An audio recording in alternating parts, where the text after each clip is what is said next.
Justin Haskins. He is the co-author of The Great Reset. He is also the editorial director of the Heartland Institute and editor-in-chief of StoppingSocialism.com. Hello, Justin. How are you? Oh, I'm doing so well, Glenn. How are you? You're doing so well. Good. You got a little touch of COVID, I hear. Yeah, just a touch. Justin, you have been one of the guys who have been working with these legislatures. You have another one in New Hampshire. They're going to vote on it either today or tomorrow. How's that going? Right. Well, as we're seeing in many places across the country that are working on this issue, and there are about 20 states doing something on an anti-ESG bill, the biggest opposition that we're seeing is coming because all of these bills are being proposed in states where Republicans have most of the political power, if not all of it. What we're seeing is that it's the biggest opposition is coming from Republicans. And the Republicans who are arguing against it, it's not a majority of them. It's usually just a small group of them. But they're saying this is a free market issue. And you just need to let banks and financial institutions and all these people discriminate against individuals and other businesses as they see fit, because that's their argument. If it was a bank, great. But it's all of the banks coordinating with the government and big business on an agenda that doesn't, by their own words, they say it's not based on profit. It is based on environmental standards, social standards, on making the world a better place. Well, that's not the free market, man. That's not the job of the bank. That's not the job of Nabisco. No, that's exactly right. These are massive, often multinational corporations that have no allegiance to the United States at all in many cases, that have massive amounts of their ownership is overseas. They don't have any allegiance to the Constitution. They have special legal and tax advantages that the rest of us don't have. They regularly receive bailouts and government funding that regular people don't get. Work hand in hand with government. Many of them have lucrative government contracts. They get trillions and trillions of dollars have been pumped into the financial system through the Federal Reserve over the past 10 years. It's the only reason this system is able to exist, because they're all going to get rich no matter what they do with ESG scores. So the idea that this is some sort of a free market system is the most ludicrous thing imaginable. There's nothing free market about this at all. Listen to this. This came in from Alex Wong. He's a reporter. And he's been watching this. He said, in his Build Back Better legislation, President Joe Biden wanted to spend $570 billion over the next decade on green causes, mostly focused on climate change. Fortunately, that bill seems to be dead. And yet now the Biden Greens, that's to say the Green administration, have their eye on a bigger pot of money with which to pursue their climate agenda, the assets of American banks. These assets total nearly $23 trillion, according to the Federal Reserve. A crucial vote on whether or not this sneaky policy will proceed will be held, I think, today, when the Senate Banking Committee votes on whether to advance Biden's Federal Reserve nominees, particularly the nomination of Sarah Bloom Raskin.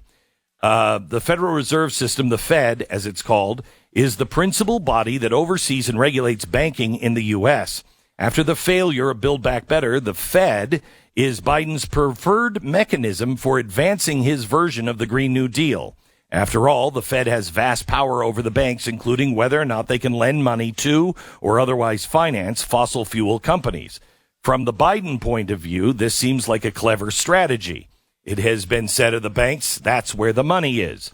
Biden wants to gain control of the Federal Reserve's 7-member board of governors. Of these 7 slots, 3 are currently vacant.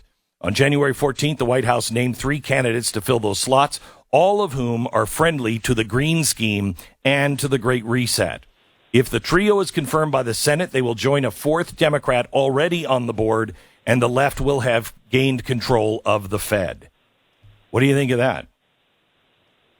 I think that this is absolutely the path forward for them. And we don't have to guess.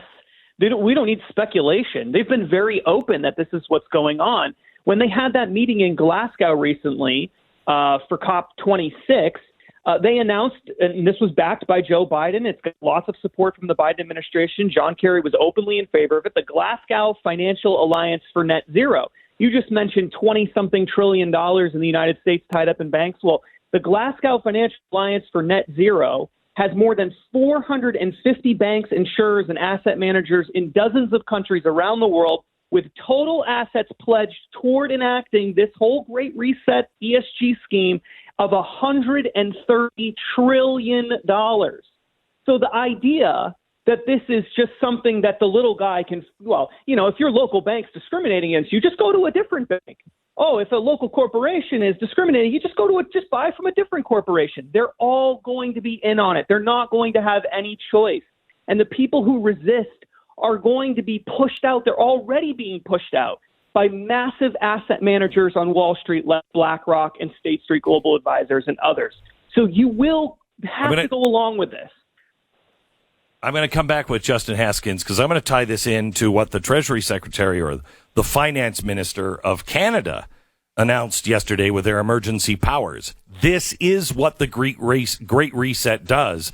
They've just done it with emergency powers, and we'll talk about that in 60 seconds. I want to play Canada's Minister of Finance yesterday during the Trudeau press conference on emergency powers. Listen carefully to what she says here. First, we are broadening the scope of Canada's anti-money laundering and terrorist financing rules so that they cover crowdfunding platforms and the payment service providers they use. These changes cover all forms of transactions, including digital assets, such as cryptocurrencies. The illegal blockades have highlighted the fact that crowdfunding platforms and some of the payment service providers they use are not fully captured under the Proceeds of Crime and Terrorist Financing Act. Okay, stop. Everybody is focusing on, you're saying that these guys are terrorists? The truckers are terrorists? No, it goes farther than that. You are funding a terrorist organization. So by default, you also are involved in terrorism. But even beyond that, this is aimed at, give, send, go, because the other crowdfunding source decided this is too dangerous. They're not going to do it because they just don't like these truckers. They're terrorists, So they pulled out and tried to hold the money. So Give, Send, Go came up and they said, we'll do it. This is not just aimed at them. Give, Send, Go requires some sort of mechanism, another party to take your credit card and process from your bank into Give, Send, Go. They're attacking anyone like they will with the Blaze. When they come, and they will, come to shut down the Blaze, they will say, you know what, the Blaze can do whatever they want. Of course, if you are somebody who is a payment processor, I wouldn't be involved in that. And that cuts off all of our funding. That cuts off our banking, our ability to reach out to you and ask you for your credit card number so you can be a monthly subscriber. That's what's coming, gang. And they're doing it right now just under the auspices of the truckers and this emergency, dangerous terrorist activity. Do I have this right or wrong, Justin? You're 100% right. This is actually not really about truckers. This is not even really about just what's going on in Canada. This is about resistance at any level, anywhere in the world. You're not allowed to resist. We're going to close all the off-ramps. That's what this is fundamentally about. I would get your money out of those big banks, quite honestly, and I would put it in a local credit union or a very, very, very locally owned bank, something that keeps all of their money and doesn't have ties to anybody else. But it's time to protect yourself. The hordes are at the gate.